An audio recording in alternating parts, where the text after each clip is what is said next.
Shell, and I'm a free runner. So I'm free running. Yes, my name is Alex Shell, and I'm a free runner.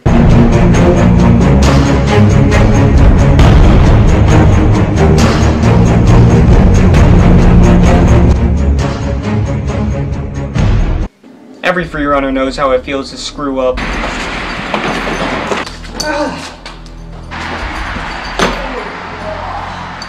And if you want that perfect run, you gotta drill it over and over and over again. First run, second run, third, fourth run. I'm back again for the fifth time, and you never forget the feeling of shredding your hands on concrete. But all of those aspects of your training come together to make you better at this sport. And when they all come together so perfectly and you get that run that just feels great, it's one of the most accomplishing feelings you can have in this sport.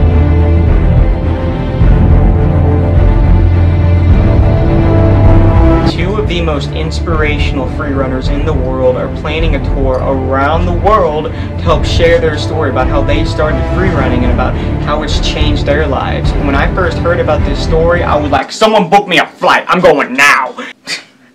But to do that, they have to be funded. Because I really want to contribute to this tour, but I've never been someone who's had a lot of money.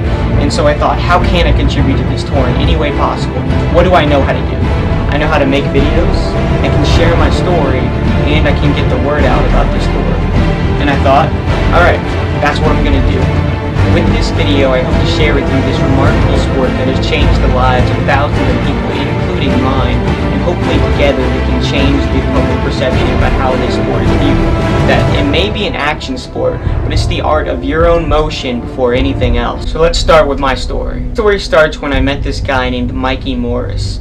To be honest, I was always sort of a lonely kid. I've always had social anxiety, and I never really got along with too many people. But when I met this guy, he taught me a lot of things about myself. He saw potential in me that I'd never expected of myself. He taught me how to talk to people and face them and confront them. He taught me how to fight. He taught me how to sing. He taught me all these different things that I wanted to do, and he helped my ambitions become my reality. And that's one of the most important lessons I ever learned, and I genuinely believe that I could not have done it without him. But I did have to move away from him. And this is when I first started to pick up free running. I saw the 3 doors down, it's not my time video. Now I have seen this video before, but this time it really stuck with me. Because it brought me back to all those moments with Mikey, and I thought, I've learned how to sing, I've learned how to face people, I've learned how to fight. Why can't I learn this? I want to learn this. And so I started to research into it, and that's when I ran into Jesse LaFleur. And I started to learn about his tutorials and how super helpful they were. Anything from a safety vault to a Kong vault was made so much easier because of the way he explained the physics, and understanding the move was one step closer to overcoming my fear of. And that's what was so helpful about it. And that's when he started to become such a big inspiration to me. And I did train in the sport for a while after that, but I eventually dropped it when we moved. And we moved to Florida. And after I got to Florida, things were worse than ever. We were having more money problems. My mom was working 2 jobs. No one was happy. The air conditioning broke at the beginning of summer in Florida, and it was just awful. And that's when I really started to get devoted to free running, because I felt so depressed and alone after all this stuff had piled onto me. I needed some sort of outlet, and I did that by free running. Since I'd done it in the past, it was only natural that I returned to it. And I remember that I'd wake up at 8 o'clock every morning, I'd go out and I'd train for a couple hours, come back, grab some lunch, go out and train again for a couple hours, and I'd do that again and again for a month and a half. And that really brought a lot out of me, because I never gave my body a chance to rest. I just remember constantly needing to train, because it was the only thing that gave me any sort of simplicity or purpose that I genuinely enjoyed doing. And free running was really the only enjoyable part of my life at the time.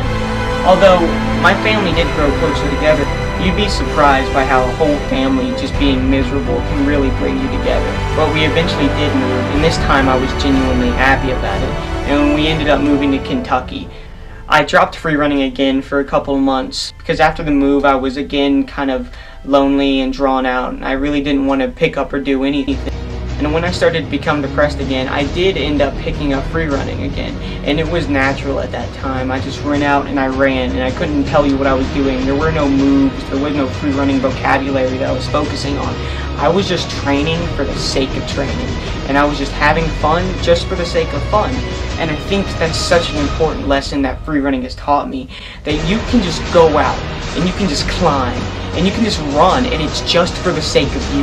You're not doing it for anyone else or anyone else's pleasure, and you may look like an idiot when you fail, and you may look stupid at a bad trick, but you constantly do it, you constantly keep going because it's something you love. It's something that echoes in your name and brings out part of you that you never knew existed. It's when you train time and time and time again to get to where you want to be because you dreamt it and you can make it a reality, and that's what free running has taught me. It's when you're faced with a gap and you're so afraid that you're not going to be able to make it, but you have faith in yourself and you do it. You prove to yourself that you can do it, and you're so surprised by the results. I was the simple, shy kid that sat in the back of the class. I had no unique features. I was no one, but I picked up free running, and it's something that's made me who I am today. It's something that I love, that when you think of me, you think of this sport because it's part of who I am, and that's why it's so important to me. And I'm not going to drop it. I'm not just going to let it go because it's something that I love. It's that feeling that when you go for a backflip, time seems to slow down for a split second. Or when you go for a Kong ball and when your knees go perfectly together, it feels like everything is meant to be this way. That's what free running is. It's art of your body. It's moving your body in ways you didn't know you could. And that's what's so important. That's why it deserves to be recognized, and that's why it deserves to be respected. That free running, when you do accomplish your goals, you're not the only one. And it's an incredible environment of people that know what you've been through and know the fears that you had to overcome to be where you are. And they're not going to dish you or disrespect you because you are not where they are. Those are people that don't understand this sport. But when you find someone that does understand this sport, they will respect you whether you're a pro or an amateur because they respect what you're undertaking. And that's one of the most incredible things about this sport, is because once you become a member of this sport, you are a member of a family that you never knew existed. And that is one of the most incredible feelings I've ever felt. And that's when I started to come up with ideas on how to get this sport out. I did that first off by posting up flyers around my school. I did that by posting up flyers around my local city. I got the word out by sharing it on social networking sites, by telling friends, by telling family, by gaining whatever money I had and donating to it. I did it by letting people know that this is what I love and I'm willing to devote myself to it. And I have been working so hard on this video to make this and to share with you how much I love this sport and how much it can impact people, and that this tour is worth it.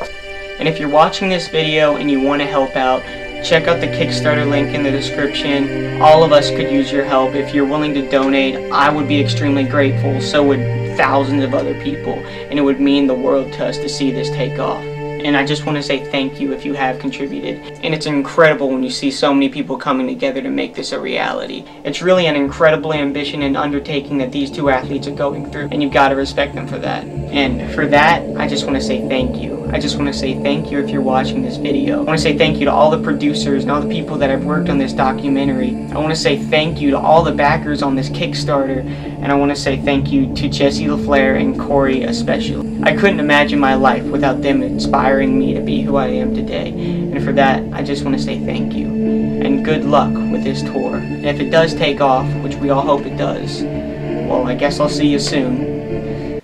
Good luck.